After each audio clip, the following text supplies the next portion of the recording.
is CTV News. Good evening and thank you for joining us. We begin tonight with a slice from Superior Court. A Leamington man pleading guilty to drug trafficking and gun charges in a case police say was fueled by a plan to buy a pizza shop. Joseph Andari, a 36-year-old man from Leamington, pleading guilty to 4 counts in Windsor Superior Court, including drug trafficking and possessing a firearm while on probation. OPP say during an October 11th, 2024 bust, officers seized more than a kilo of cocaine worth more than $100,000, along with cash, jewelry, and a TV.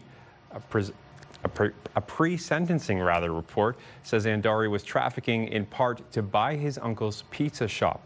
He's set to be sentenced June 5th, with the Crown seeking 6 years and the defense just over 4.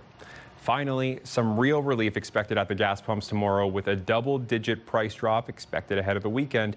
Experts are predicting a decrease anywhere between 11 and 17 cents. In Windsor, it's looking like a 13-cent drop. Still won't be anywhere near the price we were all used to before the war in Iran started. Experts say that won't happen anytime soon, especially with stations switching to the more expensive summer blend next week, so fill up tomorrow. The forecasted drop is nothing compared to the deal dozens of drivers in Detroit got yesterday. A gas station on the city's west side offering free gas from 6 a.m. until 1 p.m. As you can imagine, that led to lines and some traffic disruptions. The owner has done this before and says it's his way of giving back to the community.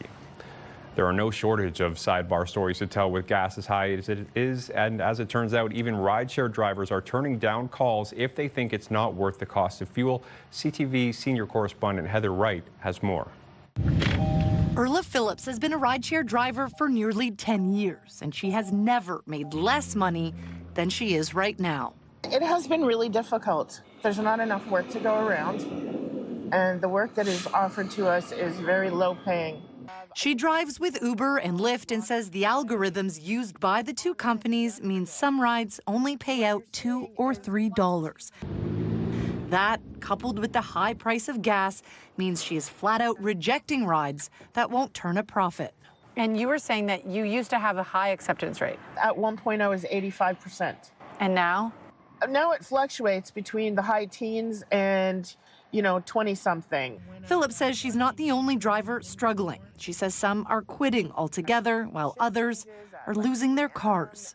There are drivers that are having their cars repossessed. There are drivers that are going to food banks. I'm one of them, because I can't afford. Not making enough money. Lyft did not respond to our request for comment. In a statement, Uber says they are giving drivers increased cash back at the pump when they use their Uber Pro card. The intention is to provide relief for drivers and delivery people while rider and consumer prices remain stable and affordable. But some drivers say it's not enough to cover the sky-high price at the pumps. Can you make money on Uber with the price? No. And Uber do not increase the price also. For Erla Phillips, she wants companies like Uber and Lyft to change how they pay their drivers. This is a service that people rely on, a service that people value, but the companies don't value us. We take all the liability, we take all the expense on our shoulders, and they continue to lower pay. And this is the reality for many gig workers who are struggling. It's a reminder, Erla Phillips says, to be kind and also tip if possible. Heather Wright, CTV News, Toronto. An 8-hour standoff in Windsor after police say a woman was lured, drugged, and sexually assaulted. Officers arresting a man found hiding in an attic. Police say it began with a woman escaping a home on Drouillard Road after a passerby heard her struggling and helped her get out. Investigators say she'd been lured inside, knocked out, and assaulted, then trapped in a room where the door was screwed shut from the outside. Officers surrounded the home, and after an 8-hour standoff, 50-year-old Paul Colin Musgrave surrendered. He now faces multiple charges. And police have also charged a 55-year-old woman with impaired driving after they say she caused a wreck that shut down part of the expressway yesterday afternoon. They say she sped through construction and hit 2 cars before veering off the road and going down an embankment. She allegedly showed signs of impairment, and her license has been suspended for 7 days. Today, police acting on years of complaints and frustration to tear down a homeless encampment off Salter Street. CTV's Bob Belichico shows us how neighbors are feeling about it. It's just incredible, the amount of cleanup that's being done. Repair shop owner Alex Pagani is elated the property next to his place is being cleared out. The encampment has been a source of ire for the business owner and nearby residents in the area off Salter Street for years. There's young kids, there's all kinds of stuff that they have to deal with. You know, not just the garbage, it's also the crime, the drugs, and everything else, Bob. It's just, this is one of the best things that could have happened. City Councilor Ronaldo Agostino says contacting the out-of-town owners was difficult. The reason that this spot was difficult to deal with is because it was not city property, it was private property, and we couldn't get a hold of the owners. But through years and years of work and some luck, things turned our way and we were able to get agent status. Agent status gives the city the green light to deal with illegal activity on the property. Residents and business owners can now call police to report trespassing. Because of our partnership with the ownership of the land and our partnership with the business owners and the residents, now we have the ability to tell you can't. It is estimated around 50 people were displaced and the property remains off limits. A lot of garbage was left behind. This here behind me is bin number 5 in the day and a half that workers have been here on site collecting garbage. They've collected almost 60 to 70 tons of debris here on site on Salter. Things from bicycles, scooters, refrigerators, needles. We have one more bin, and then once we take out that last bin, we're all done. It took us a day to clean everything out.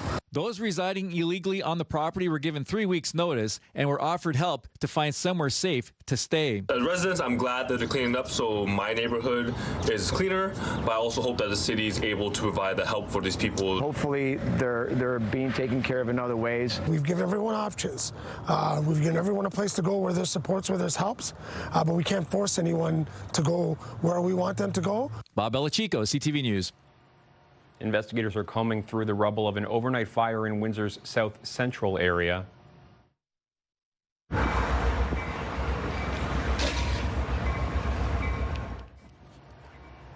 The fire was called in Thursday around midnight at the corner of Shepherd and Jeanette. Officials tell CTV News the home was vacant and the fire's been deemed suspicious. The back of the home's been badly damaged. Police and fire crews both now investigating. Unifor Local 195 has a hearing date set in an attempt to settle their long dispute with Titan Tool and Die. CTV's Michelle Molesky brings us that update. 9 months on lockout, and Unifor now has a date to take their dispute with Titan Tool and Die to the next level. A hearing will be held May 7th in front of the Ontario Labour Relations Board. So this company being flip-flopping all along. Local 195 President Emil Nabout says Titan won't negotiate a closing agreement, nor are they willing to work towards a new deal. But I don't know what type of closure agreement we can do with an employer. They don't even meet the minimum requirement under the law to pay severance to those workers. In an effort to end their stalemate, Unifor intends to argue that Titan has been bargaining in bad faith. Meantime, the Windsor dispute is going to be mentioned in Toronto. I'm going to be going back to the legislature on Monday, and I'm going to be asking the Premier to end this lockout. Ontario NDP leader Marit Stiles visited the picket line Thursday for the 3rd time since it started last summer. What legislative mechanism exists that would allow the government to force an end to the lockout? Yeah, well, you know what? I think Doug Ford and his Minister of Labour can figure that out. Stiles noted, and Unifor confirmed, workers aren't eligible for unemployment so long as they're involved in a lockout. That the fight of the workers here at Titan Tool and Die is their fight too. It is what could happen to anyone in this province. CTV News has reached out to Titan Tool for comment. Michelle Molesky, CTV News.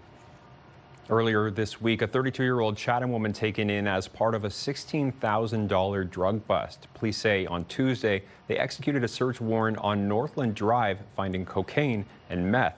The woman is facing 3 charges of possession of drugs for the purpose of trafficking. And sticking in Chatham, St. Clair College students training for one of the most dangerous and in-demand jobs were put to the test today. CTV's Chris Campbell was at the annual Powerline rodeo. It's not your typical rodeo. Instead of horses, students raced up hydro poles. Here we go, Isaac! Come on, Isaac! At St. Clair College's National Powerline Training Center, the annual Powerline Rodeo put students to the test in challenges designed to mirror the real job. When you first start out, it's kind of like, oh my goodness, I'm about to poop my pants. But once you get into it, you're just kind of, oh, what am I here to do? And focus on that. From nerves to confidence, students say the training quickly becomes second nature. At the top of the pole, you don't want to fall, obviously. It's all part of preparing for a job where the risks are real. Unfortunately, the trade can be very dangerous. We're taught to do very dangerous things very safely. The college trains about 175 students in its Powerline technician program, feeding an industry in need of new workers. There's a lot of guys now, older guys that are retiring, so they need young apprentices like us to come and step in and take the job. Rain or shine, this competition goes ahead, and that's by design, because in the real world, Powerline technicians don't get to wait for perfect weather when the lights go out. And with utilities and contractors watching closely, the rodeo is also a chance to get noticed. I last year was getting recruited by them. Now it's more on the outside looking in. I get to do some of the recruiting this year, which is very exciting. A high-stakes competition. Oh, big stuff, big stuff! I think everyone spends the whole year looking forward to it. I mean, utilities and contractors come out for us to talk to, hand our resumes in and everything, and we all look forward to it for sure. Yeah, it's the highlight kind of our year, really. For a job where the pressure is very real. In Chatham, Chris Campbell, CTV News. A flurry of questions today after MP Marilyn Gladue's sharp political pivot, a longtime Conservative crossing the floor to join the Liberals, what it means and whether more could follow. Here's CTV's Abigail Beeman. The Liberals are in for 4 long years. A Conservative so dyed in the wool she dressed up as Death. Death is not ready for you. To pump up her election-defeated colleagues a decade ago. A few years later, my name is Marilyn Gladue, and I'm running to be the federal leader of the Conservative Party and the next Prime Minister of Canada.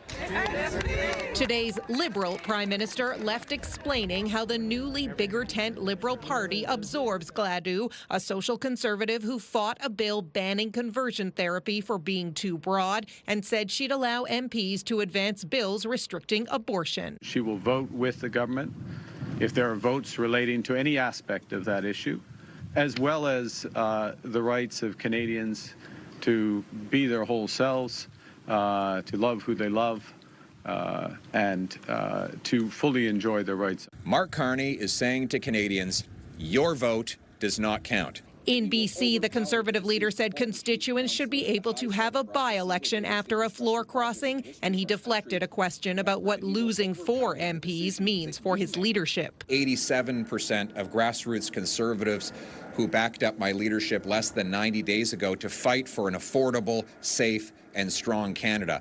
Our mandate and my leadership does not come from dirty backroom deals. While the newest federal party leader sees the floor crossings as an opportunity. They're getting floor crossers from the extreme right, and I don't know what it means to be a Liberal anymore. Canadians need a progressive alternative, and the lane is wide open for the NDP there. Asked about the possibility of even more floor crossers, which has political circles buzzing, the Prime Minister said in this process he's nearly the last to know.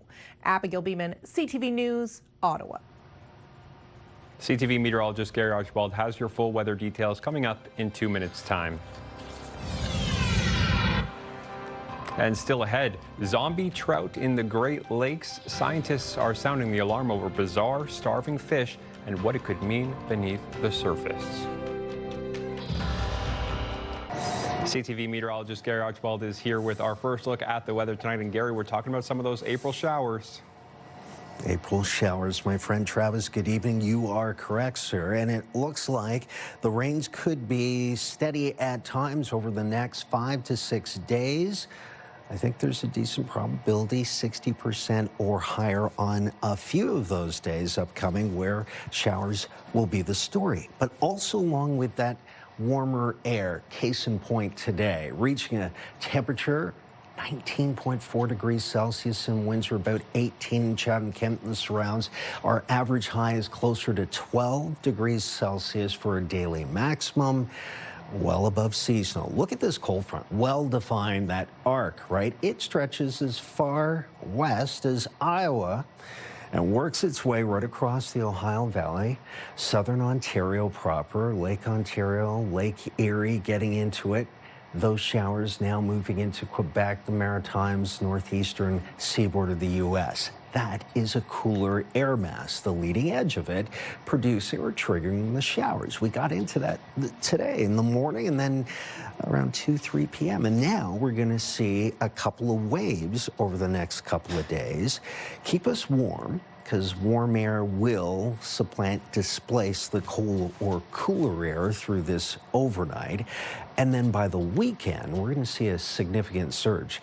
And then next week will be several degrees above seasonal. But April showers, as Travis Fortnum alluded to, the story right now and through the next several days. I think that isolated thunderstorms through the overnight are a possibility. I don't think it's a very high probability. Mild temperatures, though. Our average low pre-dawn at this time of the year is closer to about +1, +2. We'll be at 7. It'll be cloudy, about a 20% chance of seeing some rain, and the wind is relatively light across the region. Here's the breakdown for your Friday. Cloudy for the morning, through the midday, early afternoon, and into the late afternoon, early evening.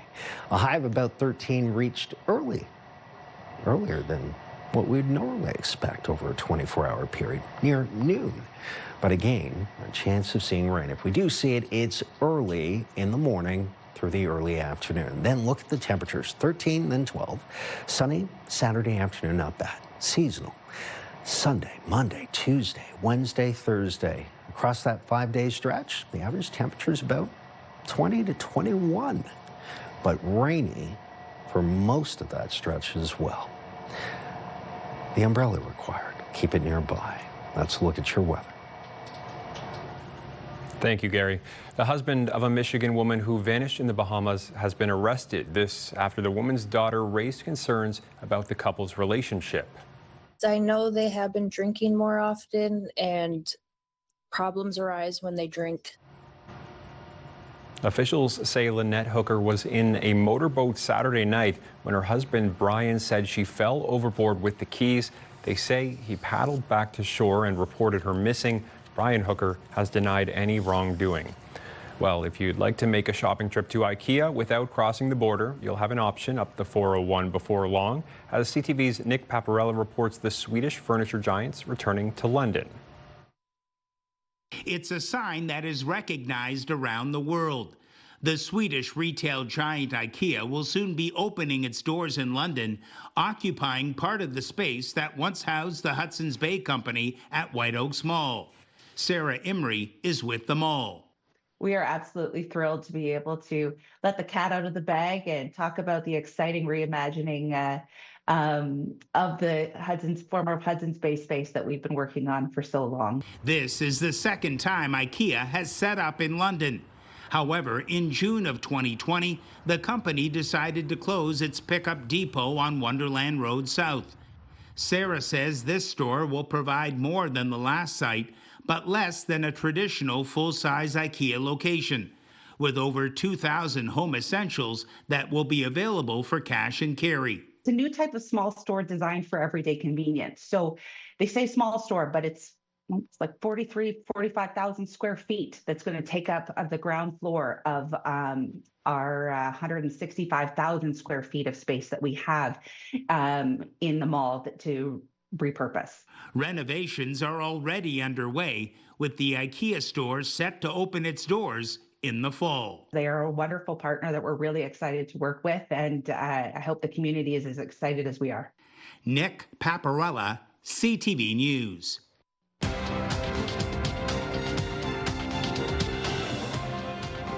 On the markets today, the TSX lost 143 points. The NASDAQ gained 276. No, wait, Dow gained 276. The NASDAQ added 187. The Canadian dollar is up 0.15 of a cent. On commodity markets, gold gained almost $41 an ounce. Oil added $3.46 a barrel.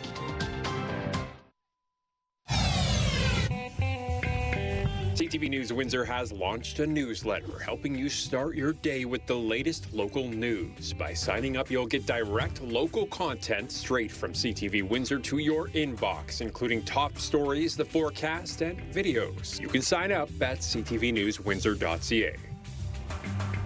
Have you already started making plans for this weekend? If you haven't and you're looking for something to do, we're turning now to our weekly segment, What's Up YQG, with Johnny Parks from our sister station 89X and, of course, our own Melanie Kentner. They've got a little something for everyone this week, including a unique comedy show. Yeah, we're at the Hook and Ladder, and I know, Johnny, that you love comedy shows. No axe to swing around this time. Yeah, Sparky made me leave it at the fire hall from our last visit, but we're here with Isaac. Can you tell us about the Firehouse Comedy Show? So this Saturday, April 11th, we have a show starting at 6 p.m. Hopefully you can get here early for a seat. We have Twisted Smoke serving food, we got the Firehouse serving drinks, and we're bringing the comedy for you. Okay, now I am wondering, are there going to be a lot of jokes about firefighters? There could be. We have lots of comedians covering many different topics, so there might be a couple little firehouse jabs, firefighter jabs, you never know. And is it free to get in for this? This show is absolutely free. They're taking care of us at Hook and Ladder. You don't have to worry about anything as far as coming in to pay. Great. Now let's go over a couple more of the details, like how many comedians and what can we expect? So we have a major headliner coming in. He's actually the first comedian out of Windsor to record a special in the city. We have another comedian that's based out of Vancouver coming down. I'll be hosting the show, and we might get one more of Windsor's talents coming to do a little guest spot. Nice. And then you guys have another show coming up soon, too. Yes, on April 25th, I'm running a comedy competition called The Rule of Three at the Meteor. We have comedians coming from Toronto, London, and Michigan for that. It's going to be a one-of-a-kind show with a grand prize of $500. Somebody's going to win and walk away with that. Oh, that sounds awesome. You got a busy month. Okay, now there are a few other things we got to talk about, Johnny, including something at the casino. Put your head on my shoulder. Yeah, Paul Anka on Saturday. Mr. Put Your Head on My Shoulder. That is a great rendition. Now, can you sing Matilda as well? I'm not even going to attempt that, but yeah, there's a Matilda musical happening at Chrysler Theatre Friday, Saturday, and Sunday. And there's another ghost tour coming up. Love this. Things are getting spooky in Sandwich Town again on Saturday. Awesome. Well, we'll put all the links to those online, and that's What's Up YQG. Discussion here at Windsor City Hall. Windsor's top stories. A major project is about to get underway. Breaking news alerts. Severe weather is a possibility. And watch live. Good evening, and thank you for joining us. Download the CTV News app.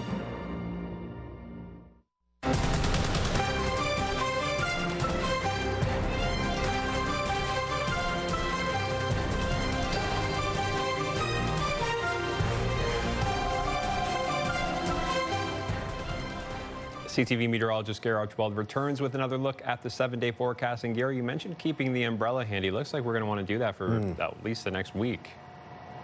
Yes, I think that's a good idea. Rain jacket, right? Get your umbrella ready for those showers, which we need. Get the gardens flourishing. But the caveat to this is some areas have been quite saturated over the last 2 to 4 weeks. So it's a little bit of a give and take. We like the lulls to allow for absorption without being inundated with wet weather. Showers possible tomorrow. Look at where the temperatures are. Seasonal next couple of days. A break, maybe some sunny skies across southern Ontario for Saturday afternoon. Then it warms up but stays gray and wet. Sunday, the first day of the week, yes, technically it is, through to Thursday. And those temperatures, well, about 7 to 9 degrees above the average. Wherever you are, keep those umbrellas nearby. Have a good night's rest, and I'll see you tomorrow. Travis? Thank you, Gary. Finally tonight, some concerns in Michigan over fish that appear to be morphing into something unusual, something the Great Lakes Fishery Commission has labeled zombie fish. WPBN reporter Ethan Foreman spoke with experts on the subject. Michigan is known for all the types of fish in the Great Lakes, but the lake trout is something special. It's a major management species for recovery because of invasive species like the sea lamprey. Those populations collapsed in all of the Great Lakes, and they went extinct except Lake Superior. Sean Sitar, a fisheries research biologist with the Department of Natural Resources, says they are a major recreational species and are both commercially and socioeconomically important. In the last few years, where we started noticing a high number of these very skinny-looking fish that we called zombie fish because they're just floating around down there and moving around like zombie fish. Sitar says that in Lake Superior, almost 50% of the catches in the deep water area are these zombie fish. There's a lot more we don't know than we do, but what we do know is that they occur typically at 180 meters or deeper. They tend to be between 40 and 50% lighter than what would be expected.